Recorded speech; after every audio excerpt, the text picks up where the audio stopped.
Les saludamos una vez más aquí en Radio Sefarad desde Identidad, este programa que hacemos con colaboradores y colaboradoras que están al otro lado del charco. Identidad desde Uruguay. En esta ocasión contamos una vez más con nuestra colega, la psicoanalista y psicopedagoga Susana Rasinski. ¿Qué tal, Susana? Bueno, gracias por volverme a convocar, porque realmente creo que es un espacio que ayuda a pensar y a ver cómo podemos sentirnos mejor todos en un mundo tan complejo y donde la violencia, la corrupción, los egos predominan, ¿no? Y cuando me convocaste es un poco qué pasa, ¿no? ¿Por qué hay tanta violencia? ¿Por qué hay tanto odio? ¿Por qué recrudece el antisemitismo, ¿no? Me hicieron pensar, ¿no? Un poco en un artículo de Freud, que es Psicología de las Masas, en 1921, un momento muy especial de Freud y de Europa. Y Freud en ese artículo enfatiza cómo los lazos afectivos que se establecen entre los individuos y el líder y entre los propios miembros es muy importante, la identificación con el líder y cómo se genera un sentido de unidad y de pertenencia.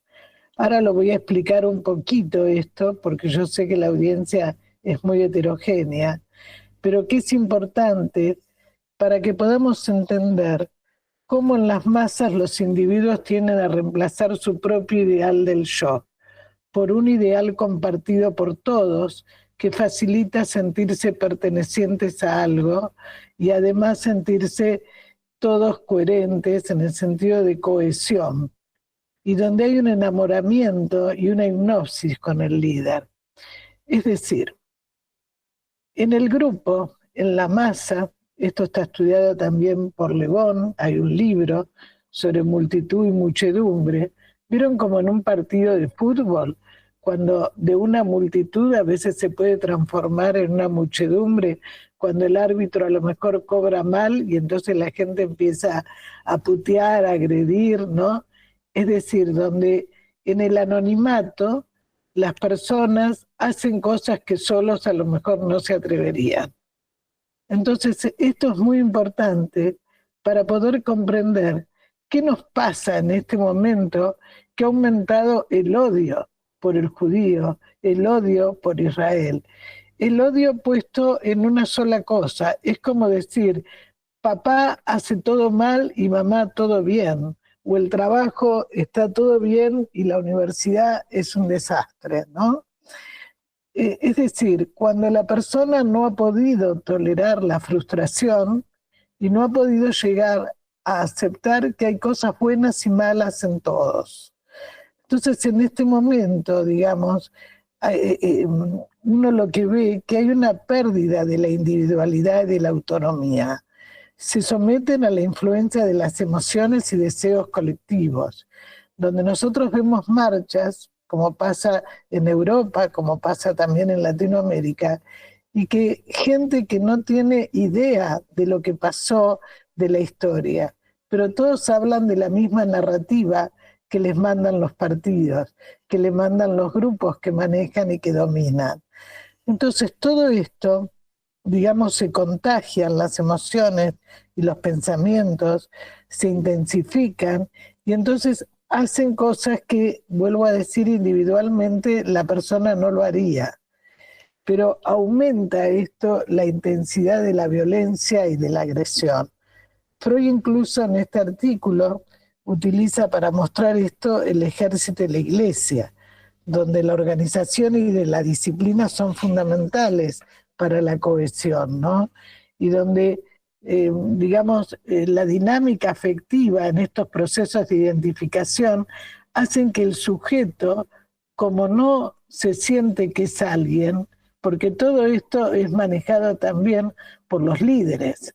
Es decir, piensen ustedes que esto no solamente pasa en la política, también pasa con los líderes narcotraficantes, también pasa con los que llevan a cargo organizaciones siniestras de corrupción, ¿no? ¿Y por qué uno dice, por qué el adolescente se engancha en esto o forma parte? ¿Saben por qué? Una vez un colega de México me decía lo que le había pasado con un joven de mucho dinero, la familia, y le preguntaban por qué se había enganchado con un narcotraficante. Y porque decía, porque me cree, porque me tiene confianza. Entonces hay que tener mucho cuidado con nuestros jóvenes, con nuestros hijos, en la educación y también en el sostén afectivo, porque indudablemente cuando ha habido mayor desamparo y mayor desconfianza y se ha sentido muy vacío, van a ser más objeto de captura de estas organizaciones. Y donde hay una fascinación de los jóvenes, donde se enamoran, donde nosotros vemos en los grupos terroristas que la gente, digamos, cuando habla, se olvida del terrorismo. Es simplemente el ataque a que desaparezca Israel. Es decir, no se ve, nosotros lo vemos también en nuestro país, donde por ahí, digamos, se ha comprobado la delincuencia de una expresidenta, pero no se ve eso. Lo que se ve es que no tiene que estar presa. Entonces, ¿cuál es el mecanismo psicológico para que ocurra eso? Eso tiene que ver con lo que nosotros denominamos la desmentida.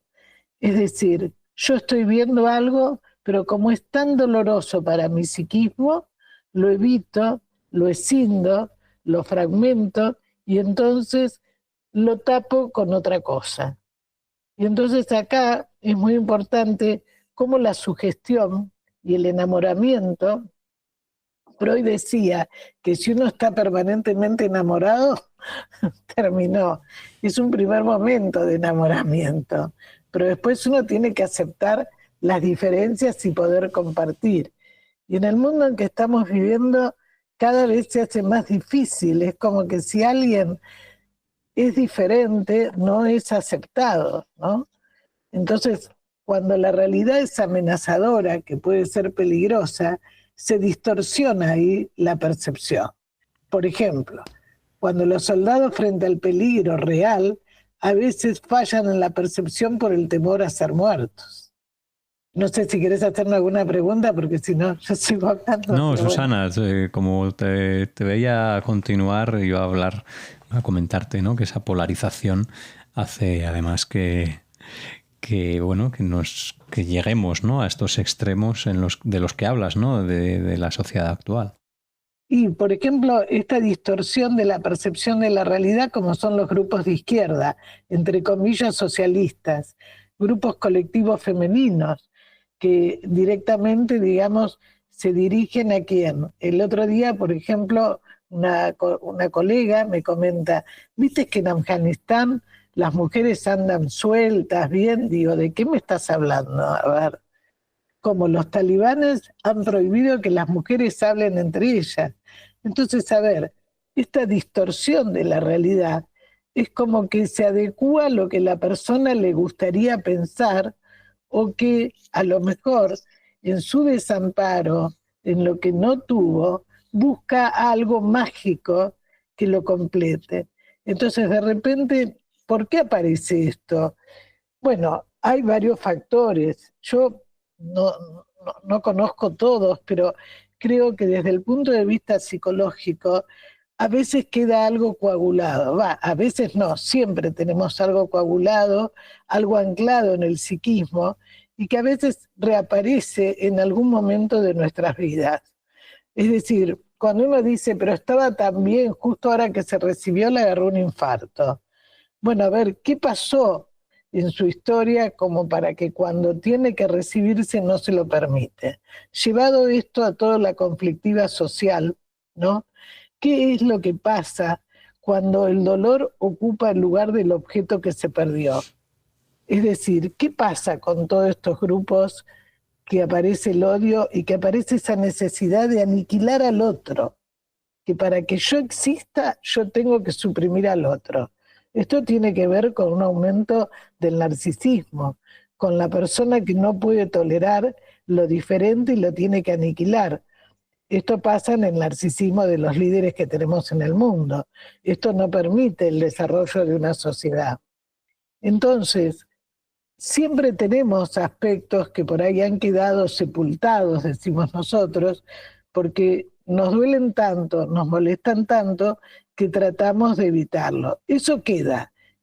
Y entonces, ¿por qué en este momento de la sociedad aparecen tantas manifestaciones colectivas de distinto tipo, donde, por ejemplo, se odia lo que es Israel, ¿no?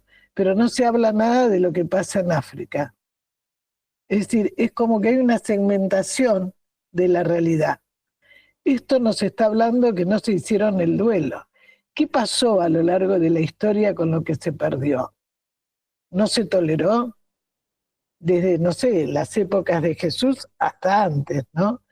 Es decir, nosotros hablamos acá cómo la persona a veces se identifica con los objetos perdidos.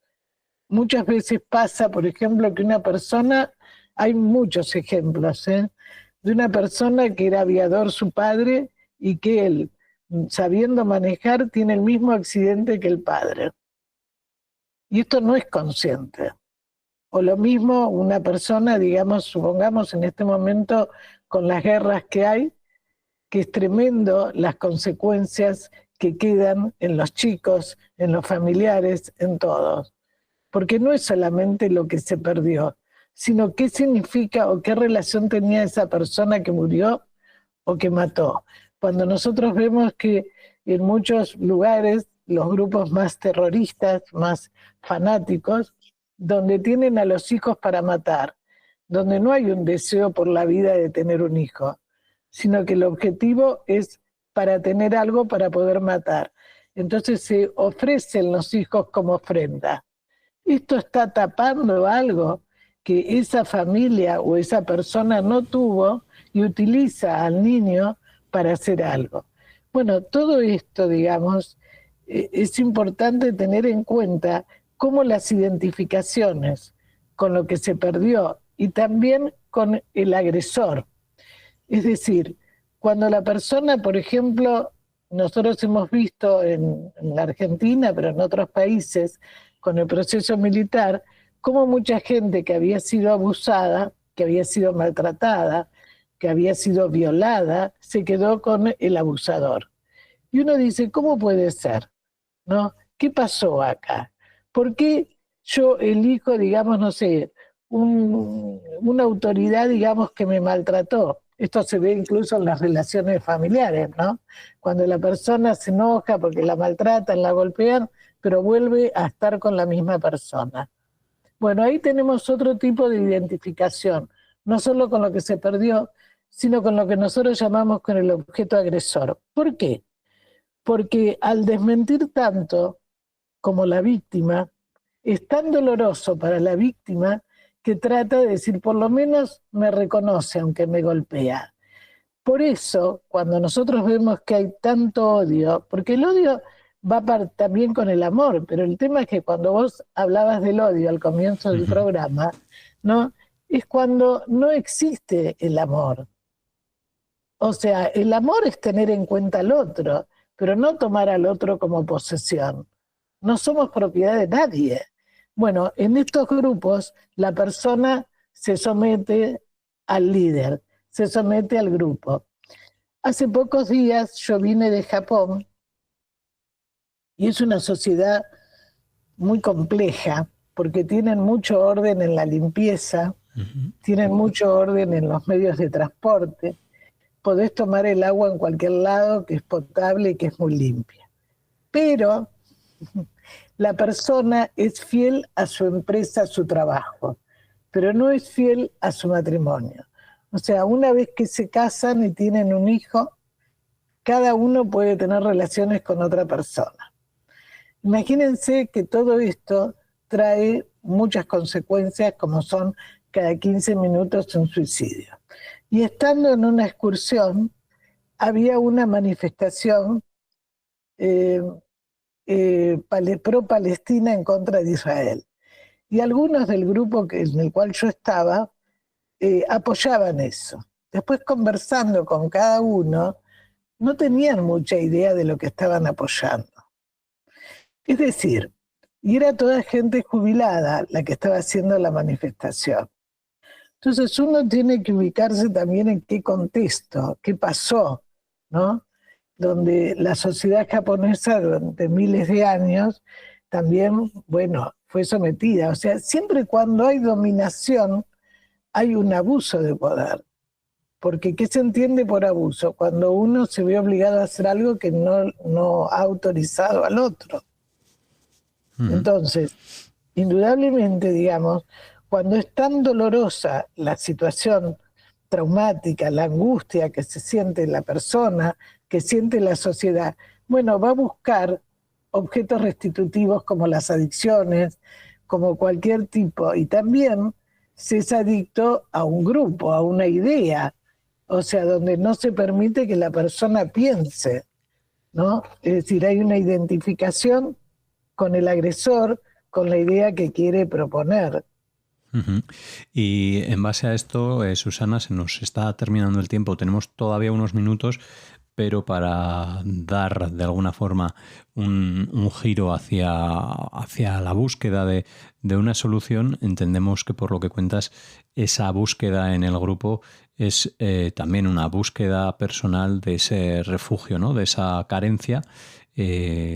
¿Cuál es la manera en la que podemos encontrar una respuesta a aquellas personas que entran a un grupo y sacarlos de ese pensamiento tan limitante? Mira, cuando existe el fanatismo, por eso es muy importante el amor de la familia, el amor de un grupo. A veces con la pandemia nosotros vimos que los chicos se refugiaron con los amigos de internet y muchos padres estaban en desacuerdo.